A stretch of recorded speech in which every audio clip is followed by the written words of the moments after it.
நெற்றிக்கண் தியான மையத்தின் சார்பாக உங்களை வருக வருக என வரவேற்கின்றேன். சிலர் கேட்டிருக்காங்க, உங்களுக்குள்ள சக்திகள் குறையும்னு சொல்லியிருக்காங்க. உண்மையிலே சக்திகள் குறையும். இந்த சக்திகளை அதிகப்படுத்திக்கிறதுக்காக நான் கொஞ்சம் நிறைய நேரங்கள் தவம் செஞ்சுக்கிறேன். இந்த தவம் நான் 30 வருடம் தவம் செஞ்சதுனால அது எனக்குள்ள அது எங்கே அந்த அந்த ஆற்று வெள்ளம் இல்லை கடல் இல்லை இந்த பிரபஞ்சத்தில் இருக்க எல்லா சக்திகளும் நம்ம ஒரு நிமிடத்தில் அதோட தொடர்பு கொண்டு நம்மளுடைய சக்திகளை அதிகப்படுத்திக்கலாம். அது ஒன்றும் பிரச்சனை இல்லை. நம்ம சக்திகள் குறைஞ்சிரும் அப்படிங்கிற நம்ம தவம் எந்த அளவுக்கு செஞ்சுருக்குமோ அந்த அளவுக்கு இந்த பிரபஞ்சத்தோட தொடர்பு கொள்ளக்கூடிய ஒரு வழி நமக்கு கிடைக்குது. அந்த வழியை கிடைச்சதுனால அதோட நம்ம தொடர்பு கொள்றதுனால அந்த தொடர்பில் நமக்கு மிகப்பெரிய ஆற்றல் அது இருக்கிறதுனால அது நமக்குள்ளேயே ஊடுருவி கொடுத்துக்கிட்டு இருக்கு. இதை நான் வாங்கி அதை உங்ககிட்ட கொடுக்குறேன். இதுதான் உண்மையான விஷயம். அப்போ எனக்குள்ளேயும் தேங்கி நிற்குது. அது எனக்குள்ளேயும் இருந்துக்கிட்டே தான் இருக்குது.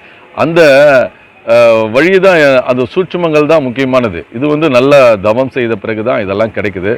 உண்மையிலேயே இந்த தீட்சையை கொடுக்கணும்னு நிறைய சக்திகள் வேணுமான்றதை விட சக்திகளை எங்கேருந்து எடுத்துக்கிறோம் அப்படிங்கிறது முக்கியமானது.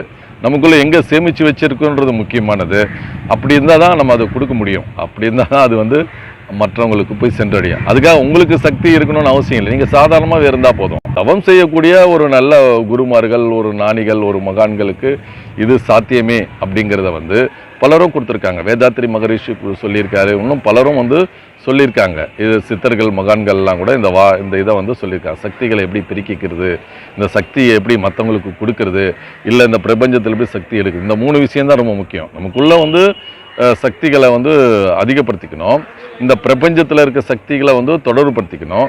அந்த சக்தியை மற்றவங்களுக்கு கொடுக்குற அந்த வழிமுறையை கொடுக்கணும். இந்த 3 விஷயம்தான். இது 3 இருந்தால் போதும், நமக்கு குறையாது. இந்த உடம்பே ஒரு பானை போல தான்.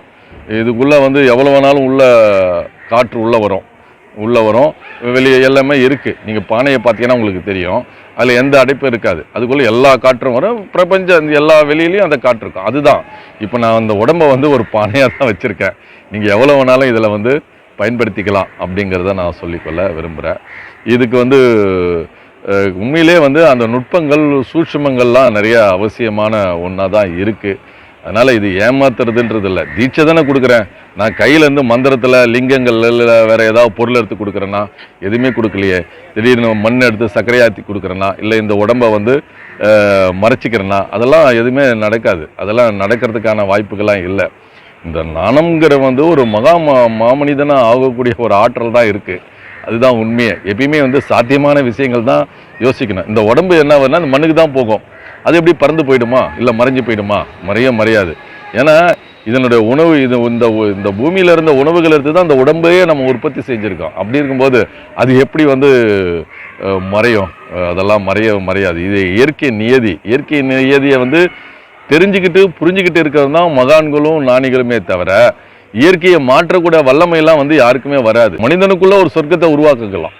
அவங்ககிட்ட எண்ணத்தை உருவாக்கி இதுதான்பா சொர்க்கம், இதுதான்பா நரகம் அப்படின்னா அவனுக்கு புரிஞ்சுக்கலாம். அது நரகங்கிறது என்னன்னா நம்ம வாழ்க்கை முறையில் நமக்குள்ளே இருக்கக்கூடிய மிகப்பெரிய மோசமான செயல்கள்லாம் தான் நரகம். அதில் வாழறது தான் நரகம். ஆனால் சொர்க்கங்கிறது நமக்குள்ளே இருக்குது. நம்ம சந்தோஷமான வாழ்க்கையை நம்ம ஏற்படுத்திக்கிட்டு நம்ம இருக்கலாம். அதுதான் சந்தோஷமான இது. அதனால் சொர்க்கங்கிறது நமக்குள்ளே இருக்குது அப்படிங்கிறது நம்ம புரிஞ்சுக்கணும் அப்படிங்கிறது தான் நான் உங்ககிட்ட சொல்லிக்கொள்ள